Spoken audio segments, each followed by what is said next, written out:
Welcome. My name is Pamela Reynolds, and as Associate Director of the UC Davis Data Lab and an alumna of UC Davis myself, I am excited to welcome you to the finale of the California Election 2020 Data Challenge. This event is sponsored by Data Lab and the Scholar Strategy Network, which are committed to promoting data literacy and applied data science for social good. Since the beginning of September, over 100 participants hailing from over 40 different departments, majors, and units at UC Davis have utilized and grown their data skills to research and explore 8 of the propositions on the upcoming November ballot. In total, 20 teams led by UC Davis undergraduates, graduate students, and postdoctoral scholars submitted projects to this challenge. I know many of the participants are here with us tonight, and I want to thank you all for your hard work on these issues and for fostering civic dialogue at a time when data-driven policymaking is more important than ever. Later in this program tonight, you'll be hearing from our 3 winning teams, and we'll be announcing the winners of our Collegiality Award and the team honorable mentions. But before that, I'd like to thank the over 30 domain and technical experts from across UC Davis and beyond who helped serve as mentors and judges for the challenge. You helped inform and inspire our students and teams, and we could not have done this without your support. I'd also like to especially thank UC Davis Sociology PhD candidate and the Scholar Strategy Network graduate fellow, Savannah Hunter, for her tremendous logistical support throughout the challenge. Now, I'd like to welcome our distinguished guest speakers tonight, MacKenzie Smith, Mindy Romero, and Jesse Salinas. Our first speaker is MacKenzie Smith, the UC Davis University Librarian and Vice Provost of Digital Scholarships. Ms. Smith defines and leads major university initiatives involving information technology, data science and informatics, as well as research computing and digital publishing. Welcome, MacKenzie. Thank you, Pamela.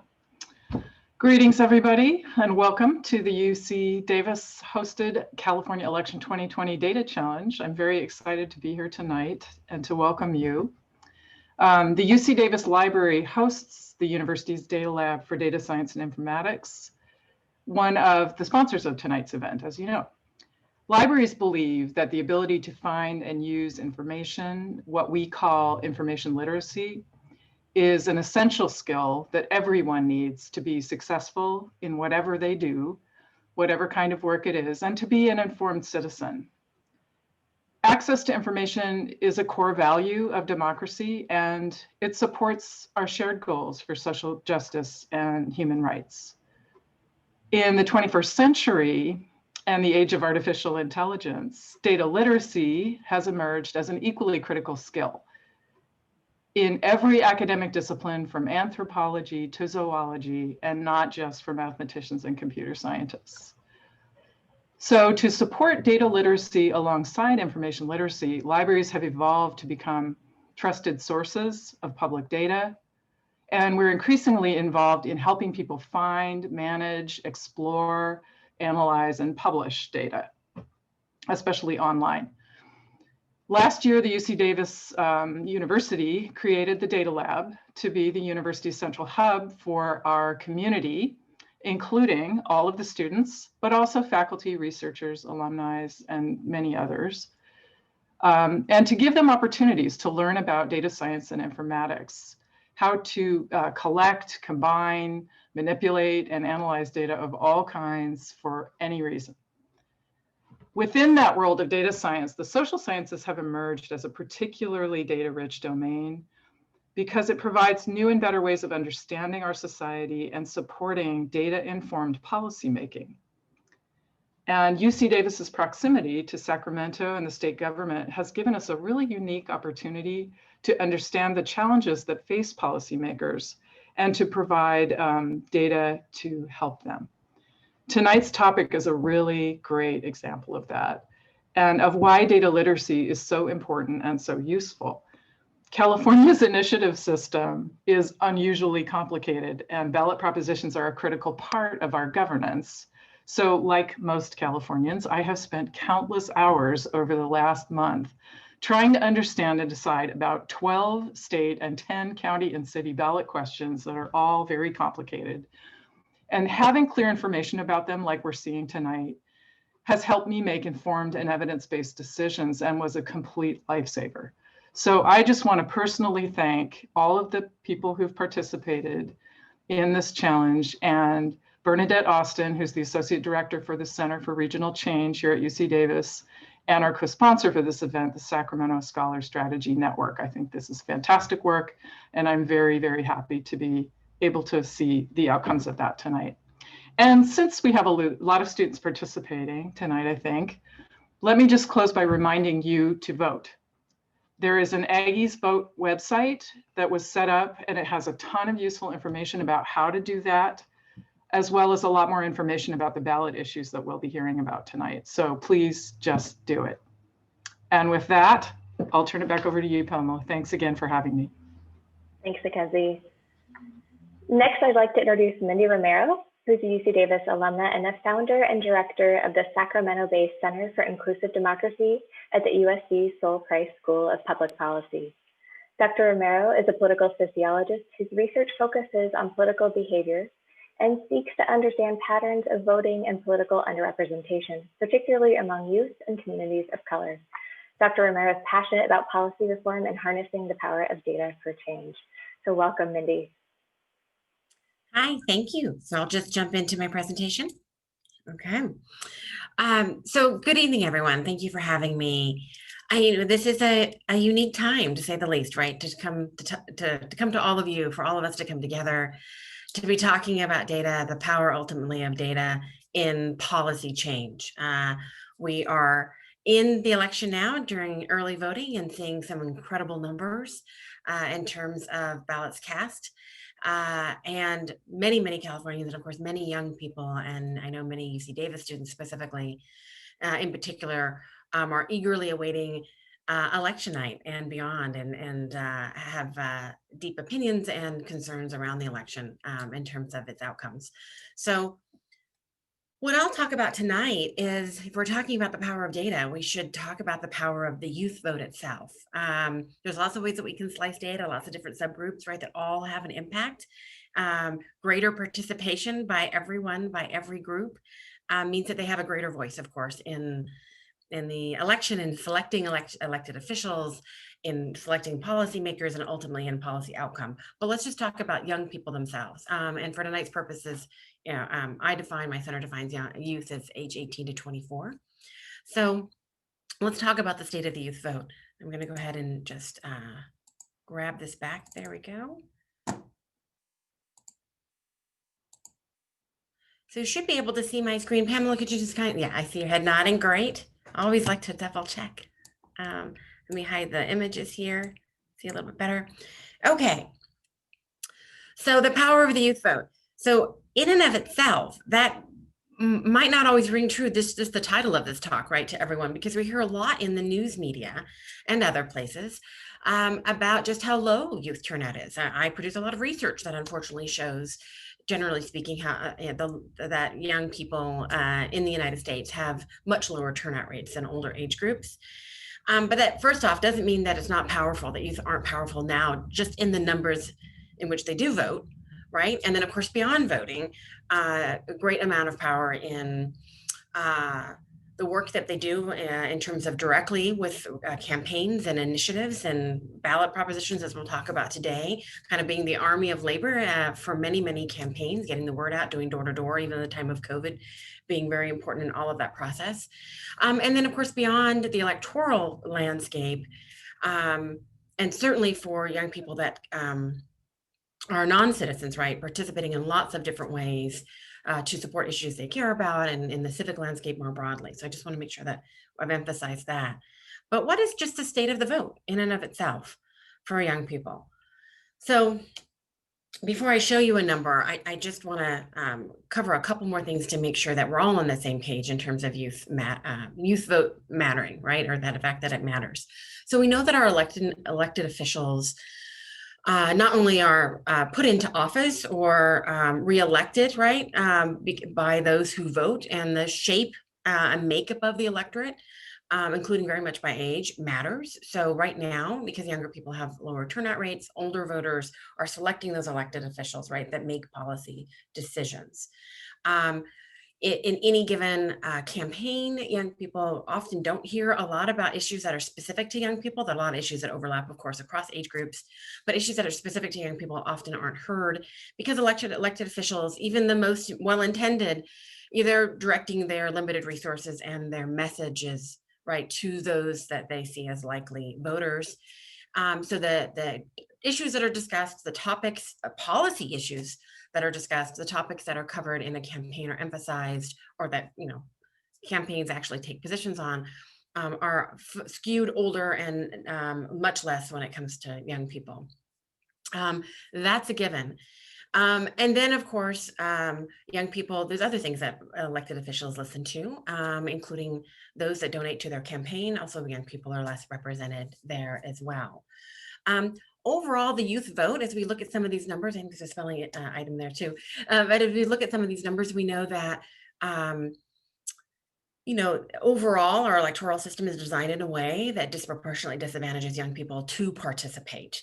So, rules around and policies around election law, when it comes to, how you register, how you vote, familiarity with things like vote by mail ballots, disproportionately disadvantage young people and help contribute to their lower participation rates. And then, of course, it's good for our democracy, period, right, to have a representative electorate, and that's by age as well. And certainly for those elected officials, however they got into office, need to be hearing from the full slate of those that they serve, right? To be able to make good policy, to hear all the needs, wishes, desires, wants of younger voters or younger people, period.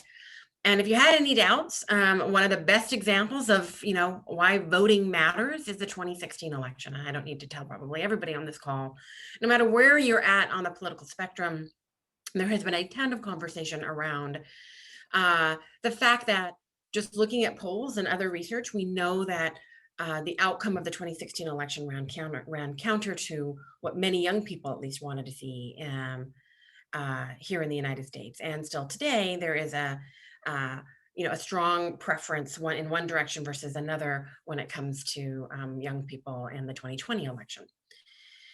And great concern over the policies that were generated out of the 2016 election, clearly.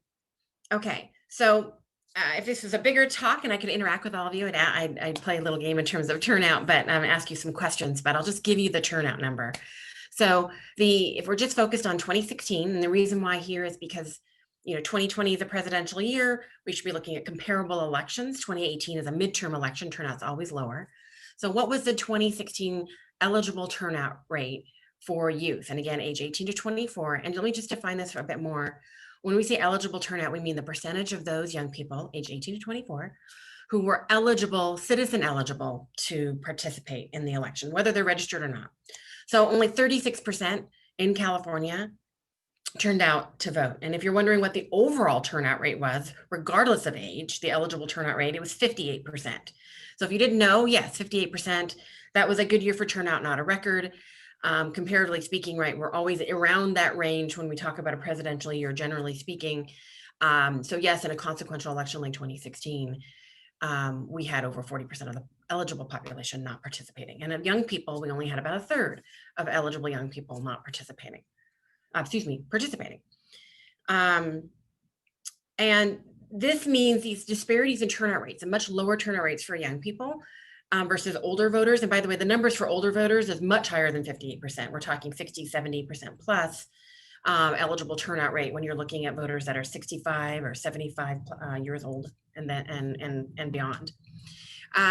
So disparities in turnout rates lead to underrepresentation numerically, and here I'm talking about numerically. So in 2016, roughly young people were about 14% of the eligible voter population. Because of differences in turnout rates, much lower turnout rates, it meant there were only 8% of all actual voters casting a ballot. So 36% of eligible, right, young people turned out to vote, but of all those that voted, young people are only 8% in 2016, if that makes sense.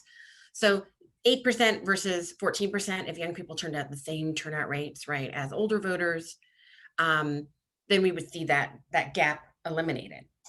So the good news here is that as a group, 18 to 24-year-olds are a more numerous group. There's more of them than those that are 65 to 74, for instance. 65 to 74 is the age group that by far has the highest turnout rates in the United States and also in California. 18 to 24-year-olds are more numerous than 65 to 74-year-olds. So if young people turned out the same rates, they actually would be a much larger share of all voters. And of course, politicians and elected officials, to some degree, would need to listen to young voters because of their sheer power. So turning out more young people, increasing the turnout rate because of sheer numbers, right, means young people would be and very much can be a very significant part of the voter pie. Okay. Just to give you a little bit of context historically, if you're wondering youth eligible turnout, there's that 2016 number I just gave you, 36%. This is California again. In the midterm election, because everybody wonders, 28%. In 2014, which was also a midterm year, was only 8%. If we look at, again, just general elections, 2012 was 29%. So we went from 29% in 2012, general election, presidential year, I should say, excuse me, to the 2016 presidential general election, 36%. Okay, and then I just gave you some, share of the youth vote, just really quickly. Again, over time, this is a fluctuation of the share of voters in an election that are 18 to 24, and this is a product of those disparities, those differences in turnout rates over the years. So in 2018, young people were almost 8% of all voters, and so forth. But I'll skip that. Okay, so looking ahead to the 2020 presidential race, because that is on the minds, right, of all of us in some way, shape, or form. And I know very much probably if you're tuning into today, you're thinking about the presidential race, and we're talking again about power, right, and influence. And the presidential race doesn't mean just, it's the presidential election, but of course there are many things on the ballot, as we're going to talk about today, right? Ballot initiatives, state and local races that are absolutely important and in many ways for young people are even more of an obvious, tangible kind of impact on their lives. It's just the way we talk about a presidential election year, the presidential race kind of sucks all of the air out of the room and dominates all of the conversation. And definitely this year, more than we have probably ever seen before, even 2016, so much of the focus, so much of the analysis, so much of the news coverage is on the presidential race itself. I'll talk about that here too, but we note that those that turn out for the presidential race also then, right, are able to vote on everything else on their ballot. So what turnout rate? So the first thing we should think about, really, I argue, is we're talking about the youth vote. And I get a lot of media calls about the youth vote, and there's every election, there seems to be some sort of speculation around, how high is it going to be? Is this going to be the year that young people really turn out, right, and make a difference? We heard a lot of this in 2016. And so much of that is really about correct expectations that hopefully are data driven and data informed. And so much of it isn't data informed. So often young people, in a sense, are set up, right, the narrative before the election, set up to fail post-election. Because if you ask 10 analysts, pundits, or even well-intended, journalists, what they're expecting when they say there's going to be high youth turnout, you're going to get, if you ask them, and they could actually articulate it, it's usually, at least 10 different, wildly different sets of numbers. So understanding kind of this history that I just showed you a moment ago, kind of the range of what is possible for young people, like we wouldn't expect a jump in turnout, right, by 20 or 30 or 40 percentage points. We just have never seen that. Again, comparable elections, general to general, presidential to presidential, and so or midterm to midterm. So if we're looking at comparable elections, in this case, presidential years, general elections, we're talking about a small range of kind of what's high and low. That doesn't mean that we can't, and of course, we ultimately need to keep pushing, right, to close those gaps and to make progress. But when we're talking about kind of expectations, I argue we need to make sure that we're talking kind of within the bounds of what is possible and then shoot for beyond that. But again, data-driven, data-informed. Many elections I've seen that have, historically had good turnout for young people, but because it wasn't what the expectation was, the narrative becomes that young people failed again. And that does nothing, right, for in supporting young people or encouraging future growth in youth turnout. And then of course, other factors that we have to talk about is the Trump factor, which I alluded to at the beginning of my talk, just where people are at, where young people, specifically are at in terms of motivation around the presidential race, motivation around their concern. We know polling has shown us that, overwhelmingly young people are skewed to dislike and disfavor Donald Trump and his policies. Not all young people, we should note that. But as a factor, as in a sense, as a rallying cry for many young people, and many, of course, mobilization efforts are part of their mobilization effort is to talk about Trump, right, as a rallying cry, right, for young people to come out and participate. But there is the local factors, state and local factors, and very much things like ballot initiatives that young people, aside from the presidential race, can and do get involved with. And I would argue when we talk about long-term progress in terms of youth vote, growing the youth vote and their power and their representation, more conversation needs to be around the local, more conversation needs to be around state specific, right? The impact of issues that young people care about on, or the impact of voting on issues that young people care about, and less about a specific candidate, no matter how galvanizing or otherwise a candidate is, making those connections to issues that young people care about and the importance of voting, period, right? Is just so critical, again, for that long-term growth. How can we improve youth voter turnout? Just in my last few minutes here, I boil it down to really two ways, two things to be thinking about, two buckets, if you will. One is we need to make it easier for youth to vote. And the other is we need to make them want to vote. And when I say want to vote, I don't mean that young people are apathetic. Again, I think that's that narrative, that label that young people get slapped with, right? Like post an election when the turnout isn't as high as some people are expecting, young people get kind of slapped with a label that, they were apathetic. What happened to this generation? Why did they not turn out to vote? All those sorts of things. And really, young people are not apathetic at all. I don't need to tell anybody that's on this Zoom call, but young people care deeply about issues, are involved, are sharing information, social media or otherwise, engaged in their community in many ways. It's the act of voting where many young people do not transition to voting because they don't see why voting is an actionable step on something they care about. They'll go out and do something else in their community, but they don't see why voting is an actionable step. And there's lots of logical reasons why that's the case. It's not because young people don't care. So I'll talk about making them want to vote a little bit more in a second, but making it easier for youth to vote. California is a state that has been doing a lot around that. So that's getting at electoral systems to our changes to our electoral system that starts to push back against those disproportionate disadvantages, right, for young people. So like adding online voter registration, which we did in 2012, automatic voter registration or automated voter registration, right, going to the DMV and being able to get registered through that process. Opening up vote by mail, even though young people don't use vote by mail and it's high in numbers as older voters, still opening up access to that, making it easier for young people who are less familiar with that process, for instance. And let me just move on. So all of that's really important.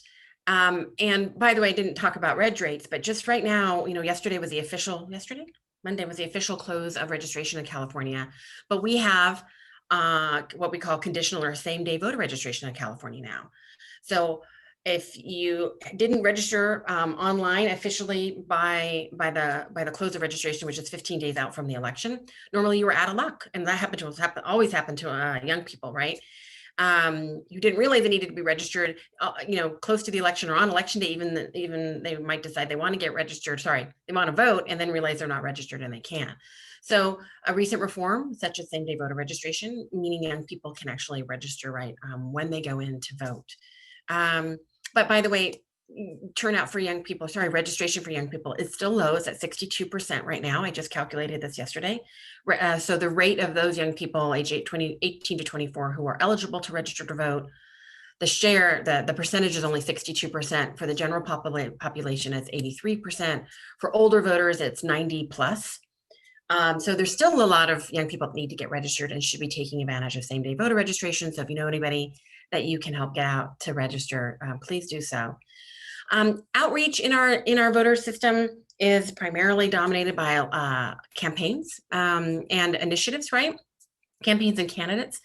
And it's a system that really heavily leans and advantages likely voters, and young people are not seen as likely voters. We know from a history of numbers, right? They are less likely. Campaigns and candidates fail to reach out to them because they're seen as not good investments in their resources. And then young people don't participate again, and it becomes, a vicious cycle. And then things like, civics education with some great exceptions to this.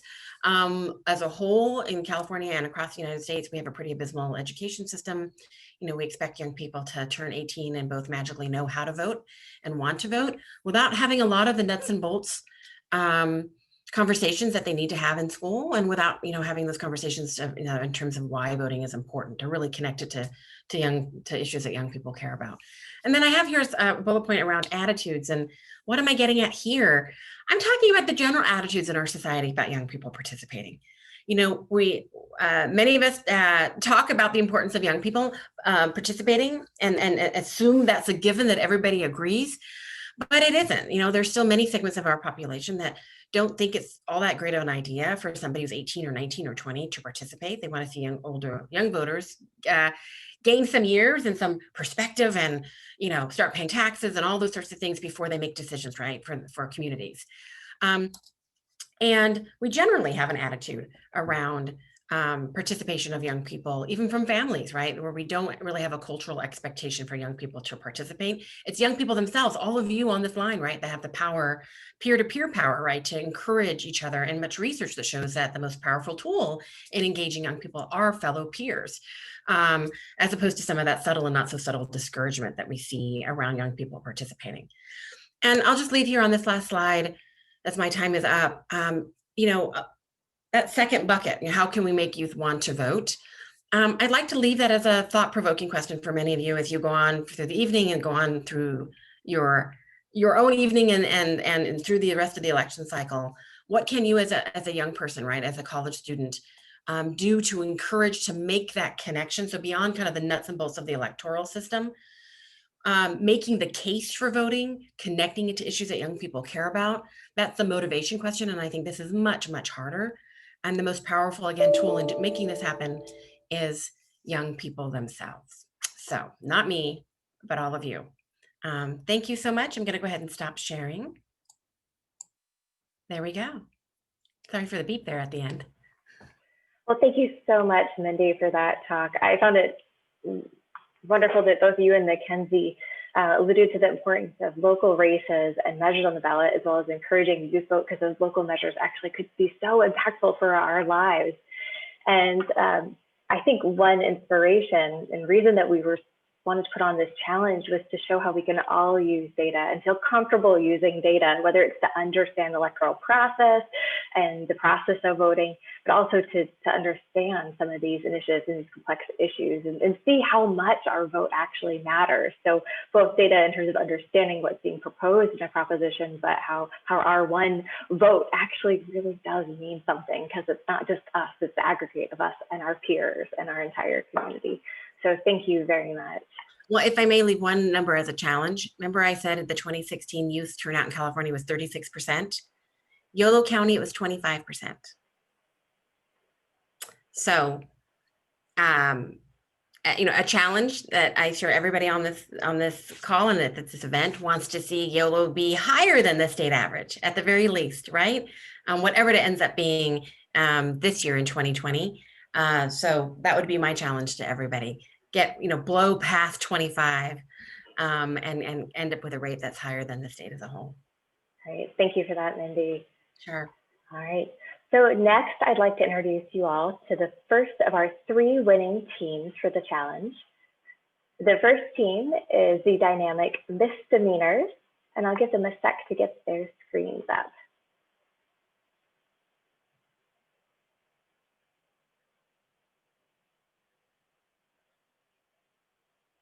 All right, well, Catherine's working on that.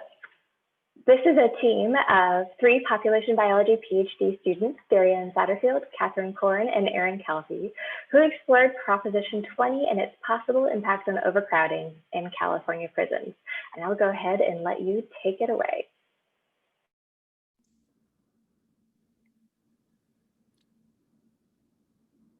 Thank you, Pamela. Hi, I'm Erin Kelty. I'm Catherine Corrin. And I'm Darian Satterfield, and we are Team Misdemeanors. The 3 of us are PhD students here at UC Davis in the Population Biology Graduate Group. We are evolutionary biologists, and for our research, we've learned to grapple with large data sets and to do data analyses and visualizations using the statistical programming software R. You can see some examples from figures from our PhD work on this slide. We entered the California Data Challenge as a team because we believe in voting in this election and that it's very important. We wanted to build on our data visualization skills while sharing a data-informed perspective on Proposition 20 with other California voters. I personally was drawn to addressing Proposition 20 as within the last year, I've actually been searching for my biological father. And when I found him, I discovered that he's actually in prison. And through building a connection with him, I've been really inspired to become more involved in political discussions. So to start with some background, California's prisons are overcrowded. Several recent reforms have been passed to reduce this overcrowding, but some opponents say these laws have gone too far. Proposition 20 would roll back parts of this recent legislation. Specifically, Prop 20 would allow certain shoplifting, theft, and fraud crimes to be charged as felonies instead of misdemeanors. Prop 20 would also make 51 crimes ineligible for early parole and allow parole decisions to be appealed by prosecutors. Proponents say Prop 20 would disincentivize store theft and make California safer. But opponents say Prop 20 would undo effective criminal justice reforms and lead to unjust prison conditions while wasting a large amount of taxpayer dollars. When first thinking about this challenge, our team wanted to consider the potential effects of Proposition 20 on racial disparities in the prison system. The Black community in particular is severely overrepresented in California's prison population, representing only 5.5% of the state population, but 28% of the imprisoned population. However, we were not able to find sufficiently detailed sentencing data by race for the crimes affected by Prop 20 to take this direction for the challenge. We were motivated to look into the historical context of prison overcrowding in California because of the Supreme Court case Brown versus Plata, which in 2011 ruled that California must reduce its prison population because overcrowded conditions violated prisoners' constitutional rights. These are some photos of overcrowding presented as evidence to the court, along with detailed reports of insufficient prison facilities, staff, and medical care. Justice Kennedy's decision in Brown versus Plata reads, quote, "Prisoners are crammed into spaces neither designed nor intended to house inmates. As many as 200 prisoners may live in a gymnasium. As many as 54 prisoners may share a single toilet." Overcrowding affects all prisoners, but because Black and Latino men are more likely to be sentenced to prison terms, it disproportionately affects these groups. Our research questions for the challenge are: what is the historical relationship between legislation and overcrowding in California's prisons? And is there enough space in the California prison system to accommodate an increase in prisoners due to Prop 20 while staying under the Supreme Court mandated 137.5% of capacity? Our approach was first to gather the data that would be most useful for answering our questions. The first data we collected was the total prison population going back to the first prison in California in 1851. These reports came from the Department of Corrections and Rehabilitation. We also have prison population by individual prisons, which were available as a single PDF for each year, such as this one from 2015. These were used to calculate the percent capacity of each prison. The format of these PDFs for prison population data varied substantially from year to year, so we used R to organize and compile the data into one nice and neat data set. We also wanted to know what percent of the total California population was in prison historically and how that has changed through time. So we needed an estimate of how many people were residents of California for each year. Luckily, these data were readily available and already in a fairly nice format from the census data and from the Department of Finance. So to cover the whole timeline, we compiled the census data and the Department of Finance data into one larger data set. We decided our results would best be displayed as a map, So we needed the latitude and longitude coordinates of each prison. For this, we used R to scrape the addresses from the Department of Corrections and Rehabilitation website, and then used Tidy Geocoder to get the latitude and longitude values. Some of the data presented us with challenges, mainly in the form of missing or incorrect information. For example, a handful of the latitude and longitude values for the prisons were incorrect and needed to be manually fixed. Finally, we wanted to align our prior legislation with changes in historical prison population and percent capacity. So we built a data set with the name of each event and its date gathered from a publication produced by the California Department of Corrections and Rehabilitation. The next step of our approach was to process all of the data we had collected, much of which involved using R to automatically read the relevant numbers from PDFs that we had collected from our sources, and then creating data frames in R.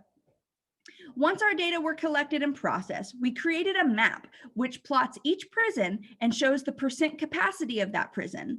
We made a version of this map for each year. In addition to this map, we created a line graph of the change in the number of inmates per 100,000 California residents through time. And on this graph, we marked the dates of historically relevant events. Mostly, we wanted our figures to be accessible, simple to interpret and to follow, and to be interactive. So we used R Shiny. It's a package in R for making interactive web-based visualizations. We use this to publish our map and graph so that viewers can watch the map play through time or toggle to any particular year of interest. Here is our interactive web application to visualize the changes in prison population across California. On the left, we have a map of California with bubbles at the location of each prison. The bubbles are colored by the percent occupancy of the prison, where darker or more purple colors indicate a higher occupancy facility, and more orange or lighter colors indicate a lower occupancy. The size of the bubble represents the prison capacity. We have summarized total system overpopulation in text to the right of the map. The color is red when the total population is above 137.5%, the legal limit set by the Supreme Court in 2011, and black when the state prison system is below. When we talk about percent occupancy, as an example, in 1995, the Richard J. Donovan Correctional Facility in San Diego was at 210% of capacity, which means it has more than 2 inmates per every inmate that it was designed to house. Below the map, the line indicates the imprisoned population per 100,000 California residents. Note that before 1960, prison populations were fairly stable. Vertical lines on the right side of the line graph mark major legislation that we denote to the right of the map. These are colored by their potential for change to prison population, with laws or rulings that increase sentencing and prison terms in purple, and laws or rulings that decrease sentencing or prison terms in orange. You can toggle the year using the slider here at the bottom. I'll be highlighting some major dates in the next few slides. By 2006, prison overcrowding had peaked. And as you can see, the occupancy is not evenly distributed across correctional institutions, with some prisons having occupancies closer to 150% and some having occupancies over 250%. There are a few reasons that prisoners cannot be more optimally distributed, including gang affiliation, security level, and women's versus men's facilities. We noticed that women's facilities tended to be at lower occupancy than men's facilities. Notably, overcrowding, like all prison populations, is affected by race. We know that we have a disproportionate number of Black and Hispanic men in prison, so overcrowding affects those communities most. In 2011, the Supreme Court ruled that the degree of overcrowding in California's prisons constituted cruel and unusual punishment and was a violation of the prisoner's Eighth Amendment rights. By 2015, there was a series of legislation passed to reduce prison overcrowding in California, and we got the prison population to below 137.5% as a system. A major dip in 2020 prison populations following the peaks in the 1990s and 2000s has been due to something other than legislation. In fact, it is prison releases due to COVID-19. However, even with those releases, we are still above 100% as a system, and many individual prisons are very overpopulated, like High Desert State Prison, which is at 150% of capacity, or has 1.5 times the number of inmates it was designed to house. Because our state prisons are already overcrowded, with the passing of Prop 20, our prisons may become even more overpopulated. There are a couple limitations to our map and visualization. Unfortunately, these data aren't entirely representative of every prisoner in California because some prisoners are housed out of state, in county jails, or in private prisons. While these prisoners are not represented on our map, this overflow is a major symptom of overcrowding. The total prison population was available for all years. However, populations of individual prisons were only available starting in 1995. Additionally, although we can look at historical trends in prison population size and the timing of historical legislation, it is difficult to make quantitative projections about how much prison populations would go up under Prop 20. Our map of the changes in total prison population and percent occupancy through time show that prior legislation has made significant contributions to lowering the prison population to below 137.5% of capacity, the legal maximum set by the US Supreme Court in 2011. As Prop 20 would repeal parts of these prior laws, our figures indicate that Prop 20 has the power to reverse the course of criminal justice reform efforts, which have so far only partially solved overcrowding in California's prisons. We learned a lot from this project about extracting data from PDFs and websites directly into R, as well as making an interactive web app, and we are so excited to share our results with you today. We'd like to thank the UC Davis Data Lab, the content mentors who helped us out, our fellow Pop Bio students who competed in this program, and the California Department of Corrections and Rehabilitation for providing us with data. We'd also like to thank GitHub and R for providing free open source statistical and coding resources. Please vote and feel free to use the link to check out and share our app. Thank you. Thank you so much for your presentation and all your hard work digging into this very complex proposition. Now we're going to switch to our next team, Catch 22. I'll give them a moment as they work to get their slides up. I'd like to introduce you to graduate student Trisha Ramadas from Transportation Technology and Policy and her undergraduate brother, Nitin Ramadas, who is majoring in computer science. Their team, Catch 22, focused on their interest in transportation to visualize the financing of the yes and the no campaigns for Proposition 22, which has raised the most campaign funding of any proposition in California to date. And with that, go ahead and take it away. Thank you, and hello everyone. My name is Trisha. My name is Nathan. And welcome to Catch 22. Our project looks into campaign finance and endorsement data for Proposition 22.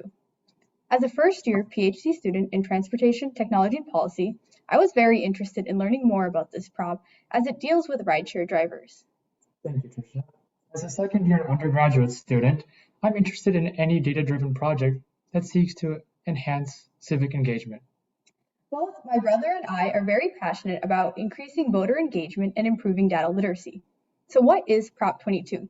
To answer that, I'll hand off to Nathan. Prop 22 asks the question, should app-based drivers be classified as employees or independent contractors? In the status quo, app-based drivers are classified as independent contractors.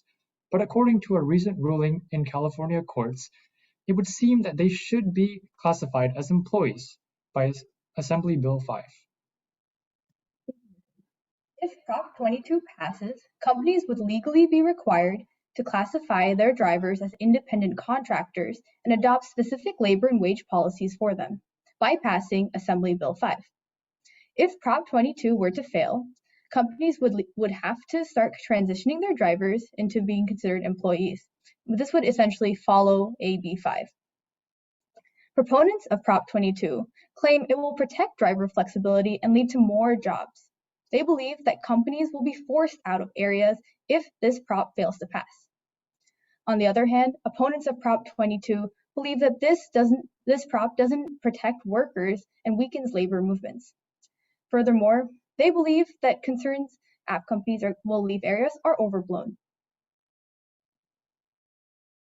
Our research question is, who supports and funds the yes and no campaigns?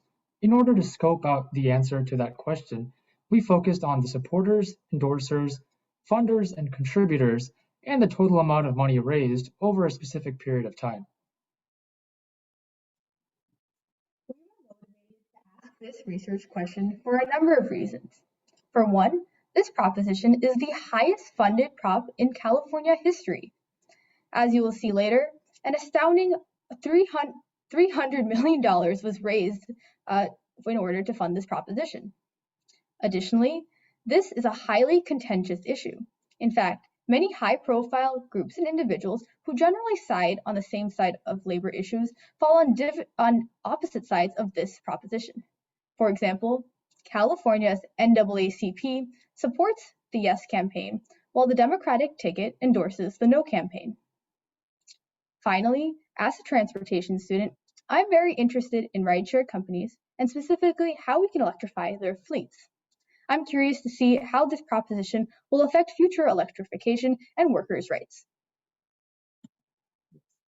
Now let's take a look at our data sources.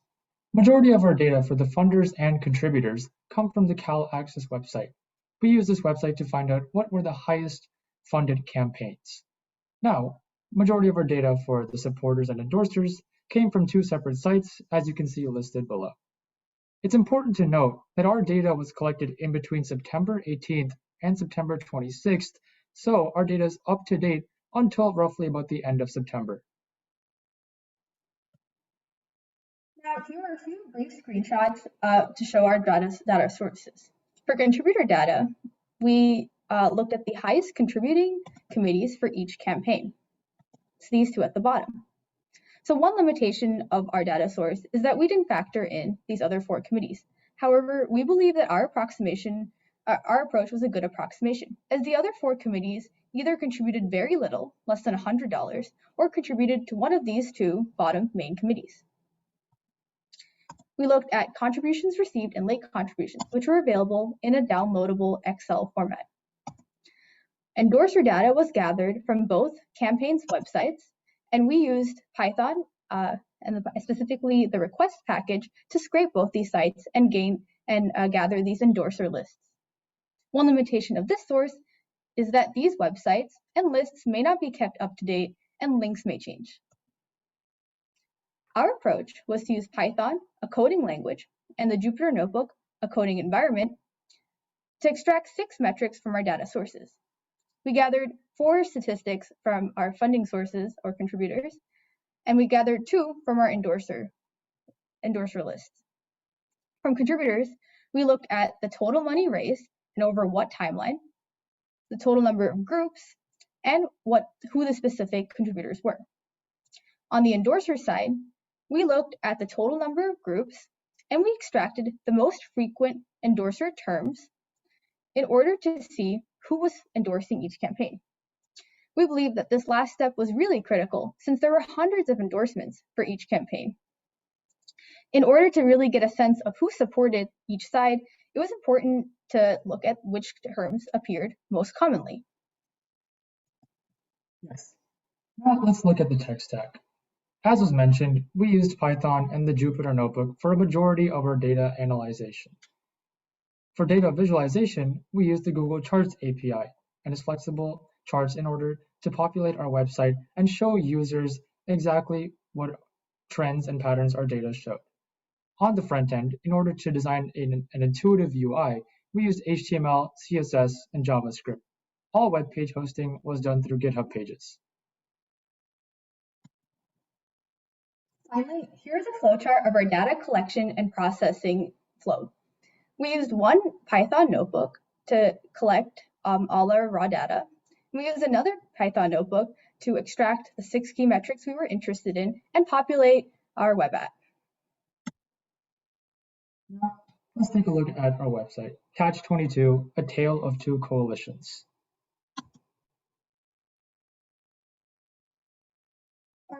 Here's a brief overview of our website, which can be accessed from our GitHub page.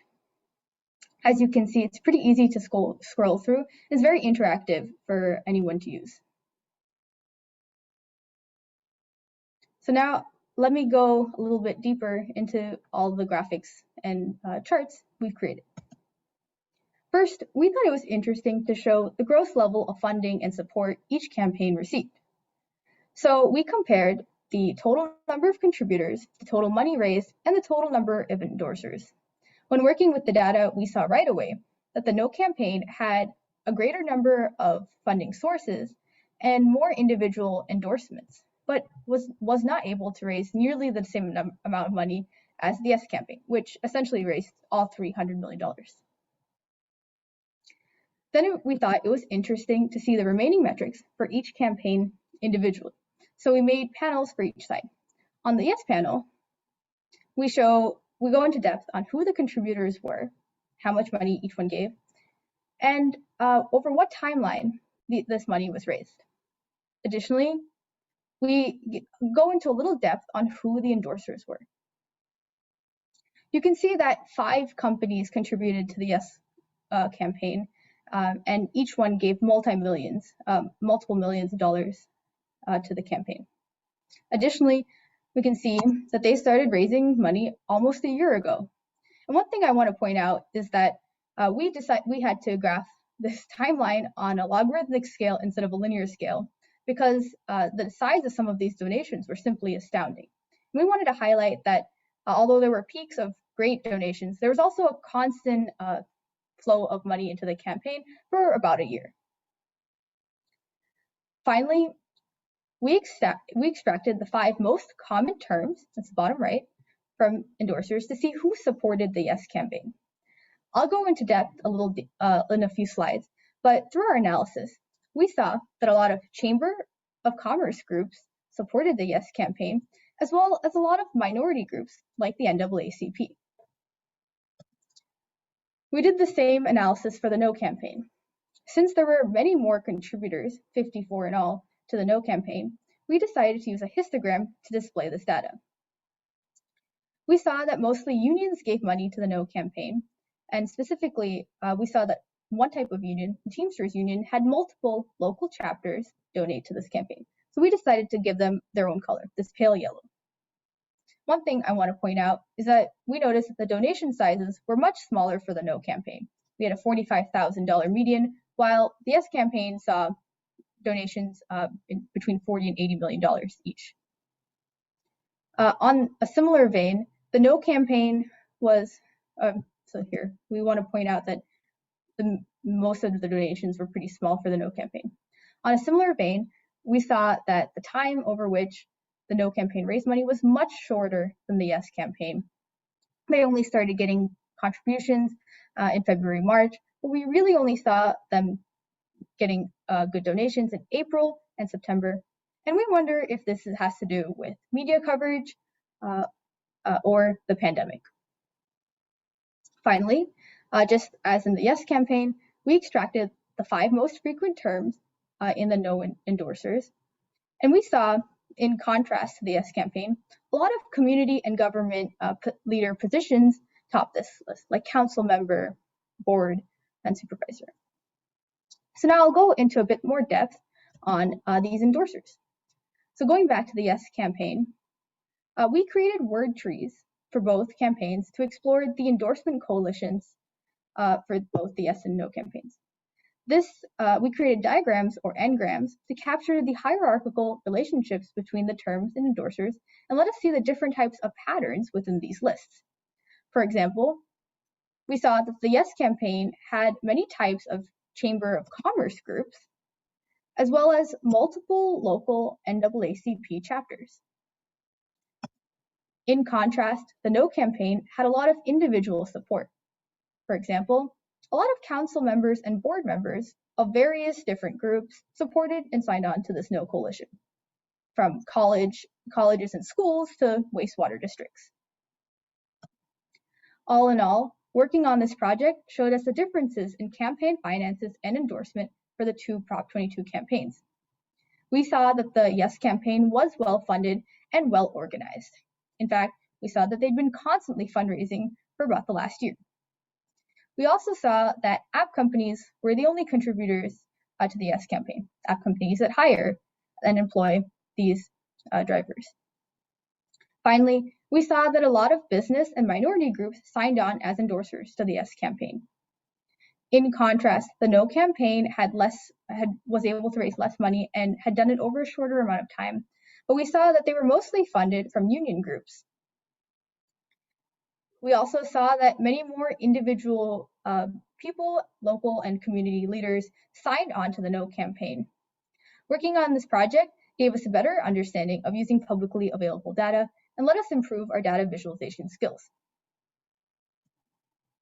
I'd like to thank the UC Davis Data Lab and Cal Matters and Ballotpedia for all background information collected on Proposition 22. Also, we would like to thank the mentors who helped us understand and discuss this prop.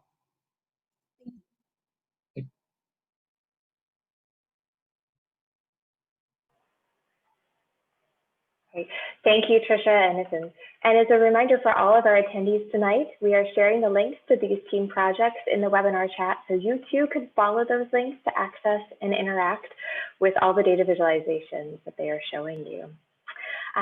Next up, our last team to present are the Tidy Witches. This is a group of geographers led by postdoc Erica Orcutt. And she recruited some of her geography graduate group alumni, Sarah Beyer, and really to work together with her to leverage their background and their domain training in working with spatial data to explore Proposition 17 and the potential influence of parolee voter enfranchisement on local elections.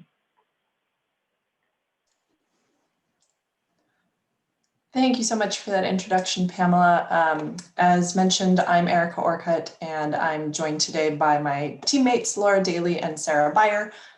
We are 3 alumni of the Geography Graduate Group, and we're really excited to be here and to talk to everyone about our analysis of the potential impact of Proposition 17. Proposition 17 proposes to amend the California Constitution to restore voting rights to people who have committed serious or violent crimes, felons, who have been released from state prison and are under state supervision, also called parole, to have their voting rights restored. Currently, state felons only have their voting rights reinstated upon completion of their parole term. Prop 17 is trying to restore felon voting rights once they are released from state prison.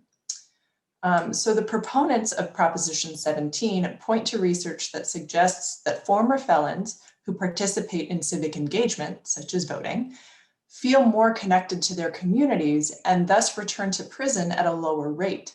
Additionally, former felons pay taxes at all levels, local, state, and federal, but are unable to have a voice regarding their taxation, a political voice, because they are restricted from voting. In contrast, opponents of Proposition 17 note that the only people who are on state parole are those who have committed serious or violent crimes. The whole purpose of parole is to prove that a former felon is rehabilitated enough to fully return to society, and voting should only be restored after felons are fully rehabilitated. So we as a group decided to look at Proposition 17 because of our interest in civil rights and voter enfranchisement.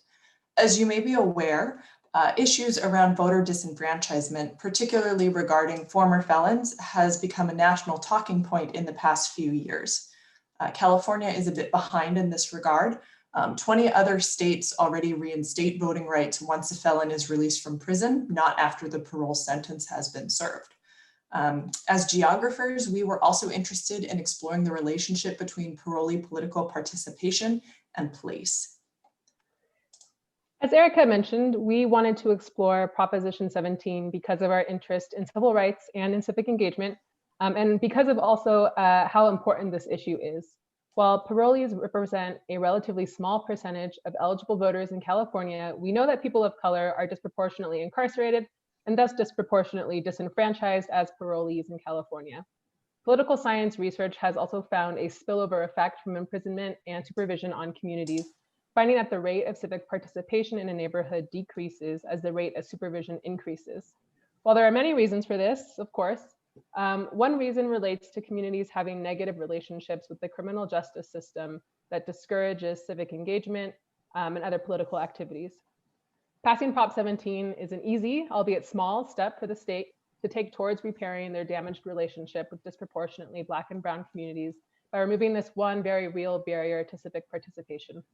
And of course, parolees are people who live in their communities, have families and jobs, and they don't have the right to vote in elections that can have very tangible impacts on their life, like local elections, which are sometimes determined by a relatively small number of votes. So we wanted to explore this idea about whether parolees are being excluded from these important elections in which their votes could really influence the outcome. And that leads us to our research question. How many people are on parole in each county, and how would the restoration of their voting rights potentially influence local elections? Thanks, Laura. Okay, so for our data, we identified 3 main sources to address our research question. First, in green, the offender data point reports from the California Department of Corrections and Rehabilitation, or CDCR, show the number of people released from state prison each year by county. These data were only available from PDF reports, and so they need to be copy pasted into a tabular format. These data have limitations, though, as the parolee populations are not available at the municipal or county level. We also don't know how long people released from prison spend on parole.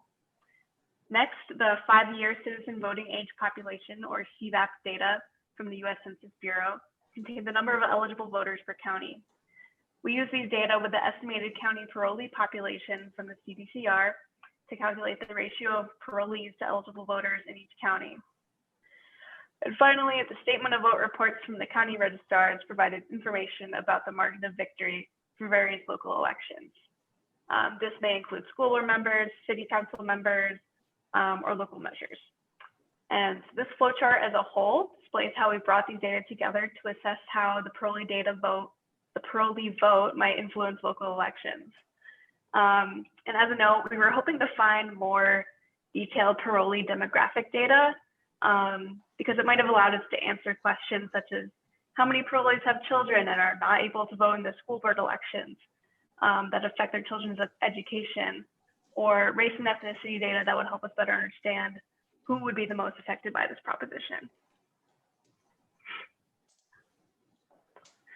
So for our approach, we started by researching available data. And in doing that, we started by talking to our mentors to better understand the parolee system in California and learn about what data may or may not be available. We had a few ideas for our first research question, but we wanted to see what was feasible to explore first. And next, we thought these pieces of information shown in that box, some of them are crossed out, might be useful and searched for the data sets. We'd hope to find more data on demographics, like age, race, and sex, but the demographic data were only at a statewide scale, and they weren't very detailed anyway. So based on accessible data, we decided to address the potential influence of parolee vote in local elections because that was what was available. So data on the actual number of parolees in each county was not readily available. We only have actual parolee counts at a statewide scale, and county level data only reports the number of parolees released each year, not the total number residing in each county. So to get around this, we developed our own method, shown in green with the arrows, for estimating the total number of parolees residing in each county using R, which if you don't know by now, is an open source statistical software. We estimated the total number of parolees in each county in 2018 by weighting the state's actual parolee population by the county's proportion of released parolees. We assume that parolees reside in the county they're reported to be released from. So once we had our research question and our data sources identified or created, we manually transcribed the CDCR and statement of vote data from PDFs to a tabular CSV format. We use these packages in R, such as dplyr, to bring the different data sets together and calculate parolees per county. We use an RFlex dashboard to visualize and share results. Flex dashboard is an R Markdown template for displaying data online as interactive maps or charts. And finally, visualizing and reflecting. In visualizing our results, we were able to identify counties where parolees might make up a more significant portion of the eligible voter population. Okay, if you bear with me for a minute, I'm actually going to pull up our website, and so you can see these interactive charts that we're talking about. So the first thing to note is that, as I just said, all these visuals are interactive. So if you want, you can go to the link that we have at the end of our presentation, and I think it will also be put in the chat for this webinar to play with these visuals yourself. So on these maps, you can actually hover over individual counties, and you can see the county name as well as the values associated with each of the counties. All of our visuals were built in R using the higher charts package which interfaces with the Python and JavaScript high chart package for interactive web visuals. Our first visualizations here are these two maps that we created in order to show differences between counties across the state. This map on the left here shows the differences, shows our estimated parolee population per county. And this map on the right shows our estimated rate of parolees per 100,000 eligible voting citizens per county. So the darker colors here represent higher numbers in both cases, okay? As you can see, the estimated parolee populations per county show a strong relationship with overall county population. For example, LA here, which is actually the most populated county in the US, not just in California, has a drastically larger parolee population than all of the other counties. So for example, neighboring San Bernardino, it actually has 10,000 more parolees, just to give you an idea. But that's not really telling us the full picture. So once you actually take into account the rate of parolees to eligible voters, that's when you start to see these different geographic patterns appearing. So counties such as Kings County, which is down here, have a relatively small population overall, but they have a disproportionately high number of parolees. So we decided to look into counties like this because we wanted to see if any of these counties that had these disproportionate number of parolees would have elections with thin enough margins that they might potentially be swayed by parolee voters. So not all of them were included. You can see Trinity up here has a huge number of parolees per eligible voting citizens, but we didn't actually examine that county because they didn't have thin enough margins. So we ended up looking at Yuba County, at San Joaquin County here, Fresno, Kings, and San Bernardino. So we dug into each of these counties' election reports to find local contests that were won by small margins, and we visualized them with this interactive bar chart, which we also created in R. So this bar chart on the left here on the screen, each bar represents a local election that was won by a fewer number of votes than the number of parolees living in the county. So the color represents the county.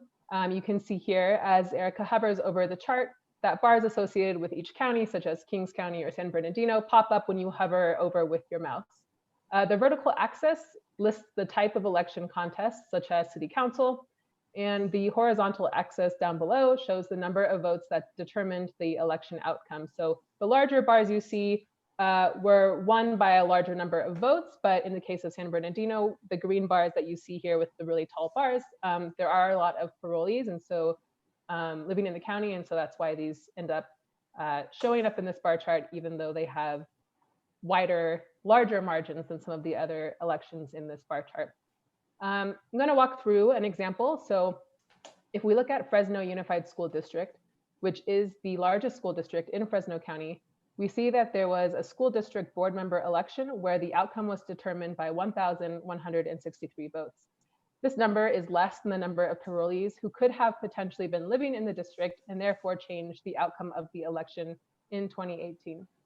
So looking at the summary table on the right, which summarizes the bar chart data, we see that in Fresno County, there were 10 other school district elections won by small margins. And we also see that in San Bernardino County, there were 14 school district elections that were also won by small margins. So in fact, we can see looking at the top handful of records in this summary table, we see that school board and city council elections were more frequently won by small margins than any other type of race in our selection of sample counties.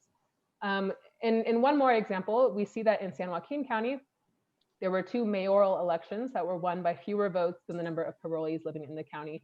Hovering over the San Joaquin portion of the chart, we see that one of these mayoral contests was in Manteca and the other was in Tracy. So I want to, before we close up this chart, I just want to make a couple important notes on the limitations and the assumptions of this analysis. So first of all, we are making the assumption that all parolees would vote, and all would vote in the same way in order to flip an election outcome. While this is not likely in the real world, we make this assumption in order to illustrate the point that parolee voters could potentially make a difference in local election outcomes if they are activated by get out the vote efforts.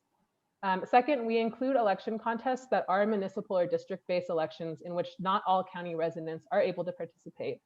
But because data is not published on a parolee's exact location, we really can't estimate where that parolee lives or the specific district or city impact. We can only really make these generalizations about potential impact of parolee voters in the county. To address this, we have tried to select relatively larger local elections in which many people participated, as well as some at-large district-based elections. So in conclusion, to wrap it all up, I think Erica is going to go back to the PowerPoint slide. Thank you. So in these 5 counties, we found 54 local elections in 2018 that could have been influenced by parolees if they had had the right to vote. San Bernardino and Fresno are the counties with the potential to be most affected by the passage of Prop 17, because both had 21 local election contests in 2018 that were won by small margins. We also found that local school board elections and city council races have the most potential to be influenced by parolee voters. Both of these elected offices can have a large influence over someone's daily life, like their kids' education, their housing, their transit options, etc. So we concluded, yes, parolees are currently being excluded from important local elections in which their vote could really make a difference. We know that there is no guarantee all voters, all parolees would vote in elections, as I mentioned before, because the general population does not all turn out to vote. But these findings demonstrate that parolee voters could be an influential voting bloc, and they merit voter outreach if Prop 17 passes. Even more importantly, parolees who are eligible voters have done their time and deserve access to their civil rights. One last point here as we wrap it up. Election outcome data and parolee data are not standardized across counties nor easily accessible. Improved data accessibility is crucial as we use data more and more in support of criminal justice reform. So lastly, we would just like to thank a few folks for their assistance with this project. So Joseph Hayes from the Public Policy Institute of California directed us to some of those California Department of Corrections and Rehabilitation reports with relevant data. 2 of the Data Challenge mentors, Michael Everett from the UCLA School of Law and John Daniels from the UC Davis Computational Research Services, helped answer some of our initial questions about Proposition 17 and helped us to look for available data on parolees. And then of course, we want to thank Pamela and Savannah for organizing such a great challenge. We really, really enjoyed the opportunity. So thank you so much. Great. Well, and thank you so much for presenting on your project. And I want to congratulate you and all of our winning teams and all the teams that participated in this challenge. You did a tremendous amount of work to dig into these propositions, and we thank you so much for that effort. Now, before we get to our final talk of the evening, it is my pleasure to announce some additional awards. I'm going to go ahead and share my screen here for you. Great. So I'd first like to acknowledge our Collegiality Award winners, Coral Bush and Gloria Kim. Coral is a PhD student at the Institute for Transportation Studies, where she works at the Plug-in Hybrid and Electric Vehicle Research Center. Gloria is a PhD candidate in microbiology. These 2 participants are recognized for their selfless contributions to furthering the research projects of their own team, as well as that of the other competing teams, and for fostering community throughout the duration of the challenge. So I'd like to say congratulations to Coral and Gloria for this wonderful contribution and really creating the culture that we were hoping to for this challenge. Thank you. Next, we have 2 additional awards. My slide to advance. There we go. For our honorable mentions, there were 2 additional teams that our judges called out specifically for additional merit. The first of this is Team Dialysis Analysis. And this team of 6 undergraduate and graduate students, as well as an alum, explored Proposition 23, which covered dialysis clinic requirements. Their project integrated over 10 diverse data sets and provided an in-depth understanding of Proposition 23 from multiple angles, including examining the spatial distribution of dialysis access in California and the quality of care in nonprofit and for-profit clinics. So congratulations, Team Dialysis Analysis, on your honorable mention, and good work. The next team receiving the honorable mention is Wobbler Costs. This honorable mention goes to a team which examined the societal cost of Proposition 20. They compared the cost of operating prison facilities with a potential increase in inmates that would occur under Proposition 20 to the cost to society at large for property crimes. The exploratory nature of their interactive visualization allows the user to thoughtfully examine the opposing economic impacts of a growing prison population and reduced property crime rate. In addition to providing an interactive visualization tool to dig into this complex data, the team also provides the user the opportunity to explore their own values regarding this issue. So thank you all for your hard work and congratulations on your project. And now it is my pleasure to announce our final speaker, Jessie Salinas. We are a little bit ahead on schedule, so I want to check in. Jessie, how's it going? I'm doing well. How are you? Great. Thank you so much for joining us tonight. Jessie Salinas is the Yolo County Clerk and Registrar of Voters. In addition to his background in public policy, a fun fact about Mr. Salinas is that he holds a bachelor's degree in computer science and worked for over 10 years as a principal management analyst here in Yolo County. Mr. Salinas is committed to outreach and promoting youth engagement and voting in the civic process. And we'd like to welcome you, Jessie, and thank you for joining us today during what we know must be an incredibly busy time for your office. Well, thank you, Pamela, and it's an honor to be here and share with you what's happening in elections and how it relates to data. And if I could, I'm going to take a few seconds to reflect back on a comment that are some comments made by Mindy Romero. Dr. Romero had shared with you about some of the numbers in Yolo County. So I was listening to the presentations as I was continuing to do work here in the office. One of the things she noted was that in 2016, the overall rate of participation of eligible voters 18 to 24, if you recall, she said was 36%. And she commented on how in Yolo County, it was 25%. So a lot of work to be done. And for those of you who may or may not know, I was actually sworn into office in 2016. So part of what took place in that time was a realization there needed to be a lot of changes in our work here in the office. And one of the things we've done is we've done some outreach related to high school students and college students. So in fact, I don't know how many of you were around at an earlier elections, but we had a video done with the Chancellor's office there at UC Davis, where we were promoting registration and voting.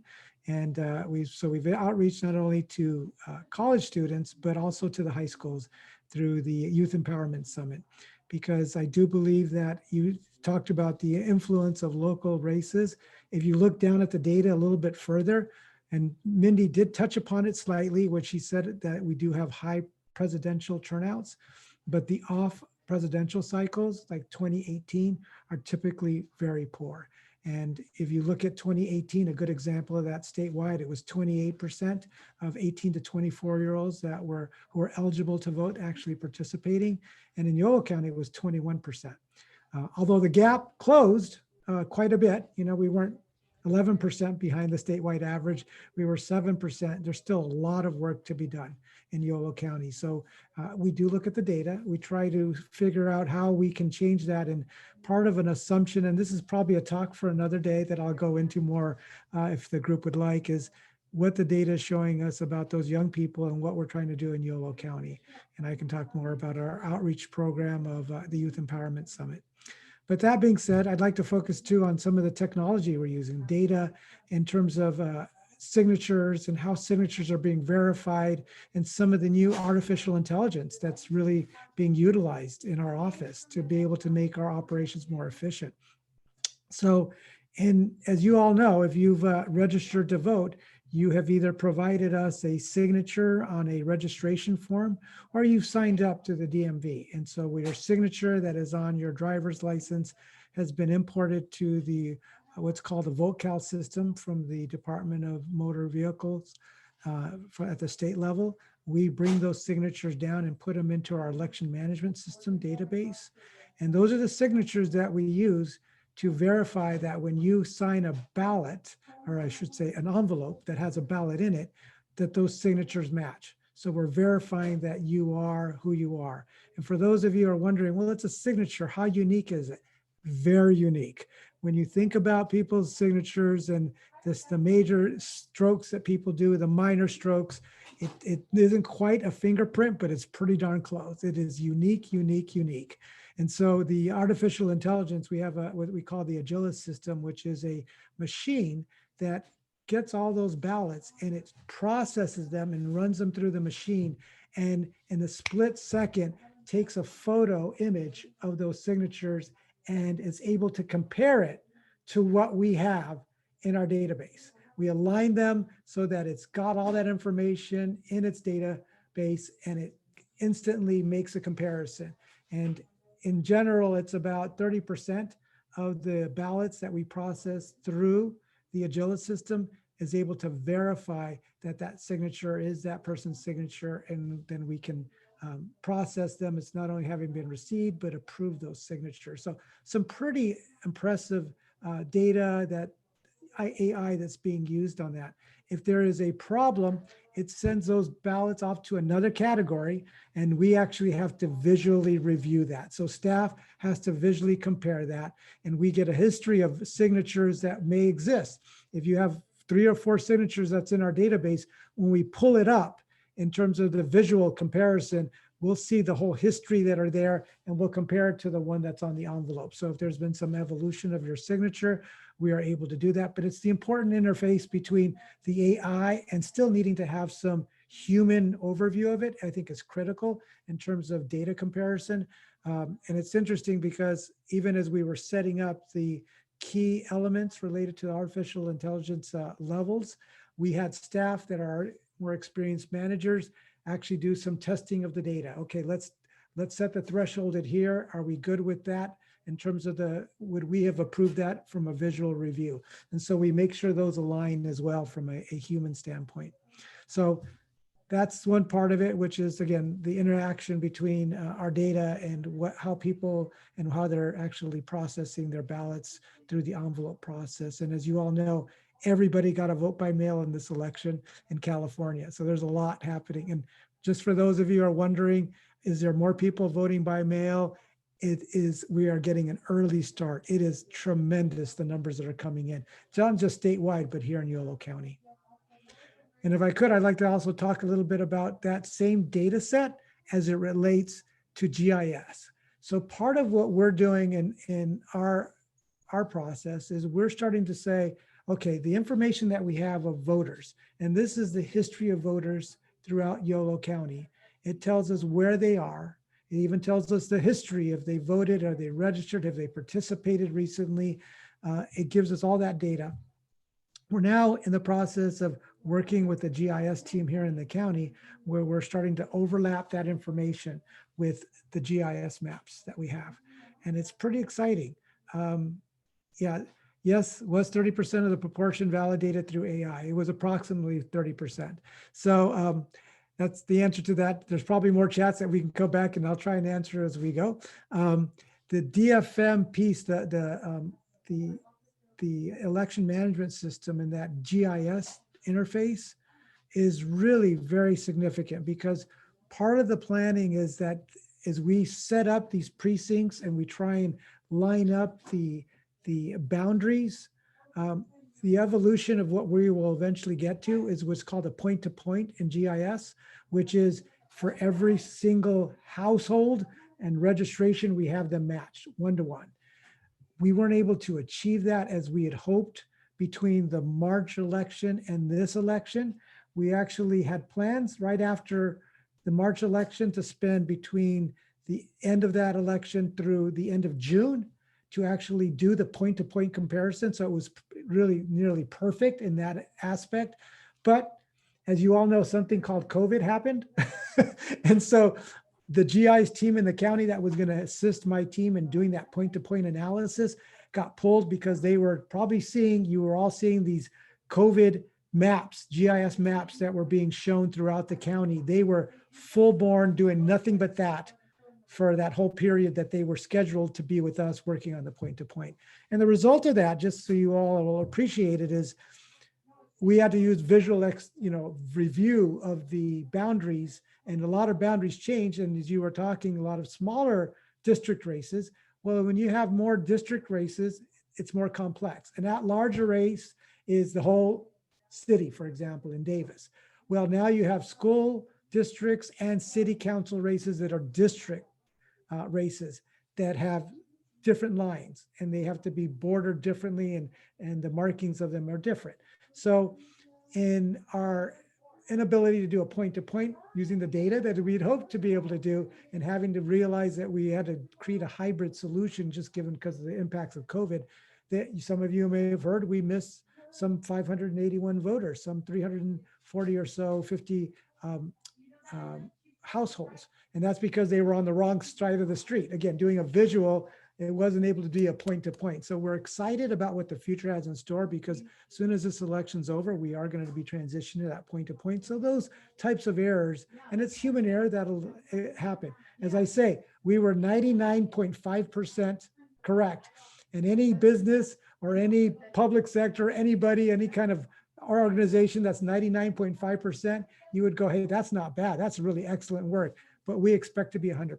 So sometimes until we make this evolution to the next level, we are going to continue to have some challenges. But what caught it is we were able to have somebody, my deputy IT was able to write a script that was able to identify those particular gaps that we had, and we were able to address them within hours. Again, because of programming, being able to utilize GIS and the software and integrating that. So I thought that was an important insight that a lot of you would probably enjoy hearing, that that's how we are problem solving and troubleshooting. And everybody literally who was identified was literally sent a new packet. We reissued ballots.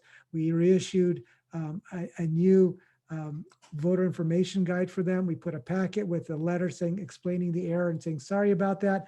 Use this one, we will void it. And in fact, all those ballots that came back, that if they had already put it in the mail, we had flagged them so that those original ballots that were incorrect would be suspended and held until the new ones came in. So we took care of that issue. Literally, it took a couple of hours to identify it, and then to fully analyze how many households there were, who they were. It did take a day of analysis and writing script to be able to do that, but we did it, and over the weekend sent out all those ballots. But that's where you find the data and the interface, right, with the human interaction taking place and needing to pivot quickly. And that's something that we do quite well in terms of needing to utilize data in an effective way. And I'd like to just mention, and if you want to, then after this, we can start to go through some questions, and I'm sure there are some in the group, that there is, what we'd like to do is look at the data and the evolution that we're coming forth after this election. The biggest part of this election was actually just trying to run this election with all the changes related to COVID, fundamentally changing, going from 96 polling places to 12 voter assistance centers, using new technology. Now people will be able to come in, use an e-poll book. It is hooked up in real time to our election management system. So nobody will be able to vote twice, but they'll be able to walk into any one of the locations anywhere in Yolo County. If you live in Davis, but you're driving back from West Sacramento and it's late on election night and you're like, I'm going to get caught on the causeway, I'm not going to make it back, drop off in West Sacramento, find a voter assistance center there. You'll be able to walk in, sign in, get your ballot that's there for you in Davis, but out of the West Sacramento location, and we'll be able to assist you. So again, the new technologies and everything that's taking place in this election. And then lastly, part of the future that we have for our office is really looking at the history data so that I can start to identify what are called the hot spots and the cold spots within registration. So we can start to say, how are these people, their history of voting? Is this neighborhood a cold spot? And why is it? What's the demographics? What's the breakdown of that population there? Are they primarily Spanish speaking? Are they Punjabi speaking? Are they Russian speaking? What is it that's unique to that particular neighborhood, looking at the data set? And then what it allows me to do is then tailor an outreach program that's reaching that specific community, that neighborhood, and trying to identify people in that neighborhood that are leaders in that community to get them to help us reach them and communicate to them. Not only their registration numbers aren't up, but to me, the gold standard is not just increasing registration numbers, and they are happening across the state for various reasons. But if you register and you don't vote, we miss the mark, right? Registration without voting is a lost opportunity. So our goal is not just to see registration numbers go up. I want to see voter participation go up. And that's the data piece that we're looking to do. And again, collecting that through GIS and being able to really focus and zero in moving forward with a more strategic level of planning and outreach. So with that, and that's Mindy saying hi. So is there questions that people have?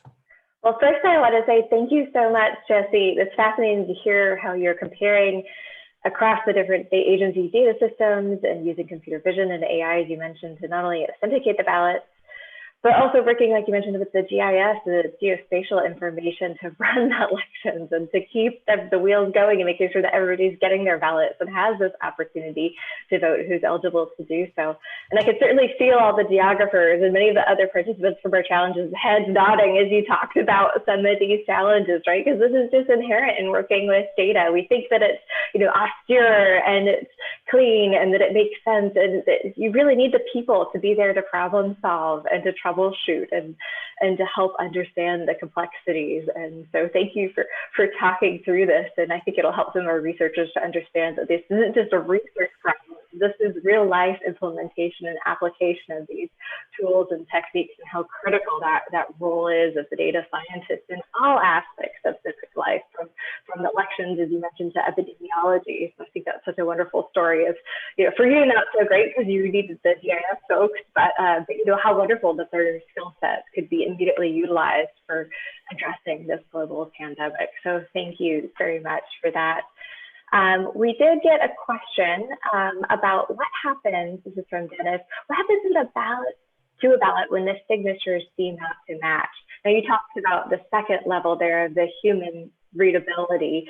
Can you talk about that a little bit more?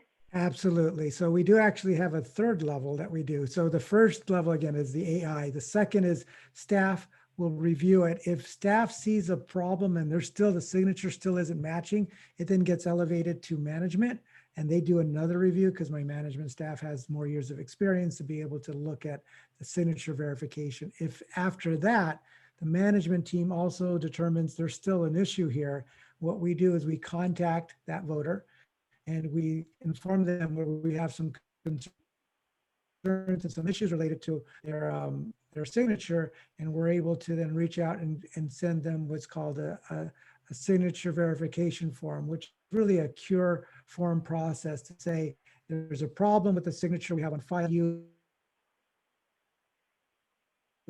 confirm it, and here you go. Oh, I think we might be losing your connection, Jesse. Don't even sign their own. Okay. Is that, tell me, can you hear me now? I can hear you. You're frozen mid sentence, but I can hear you. Oh, can you hear me now? I can hear you, Jesse. Can you hear me? Now. Okay. Okay, I can. I sure can. So yes. So if I can continue, I'll just say that what ends up happening is, again, management does a second review, and then, okay, so yes, I can. It goes through the cure process, reach out to the voting form, and it's essentially under penalty of perjury. There does a second review, and then it goes through the cure.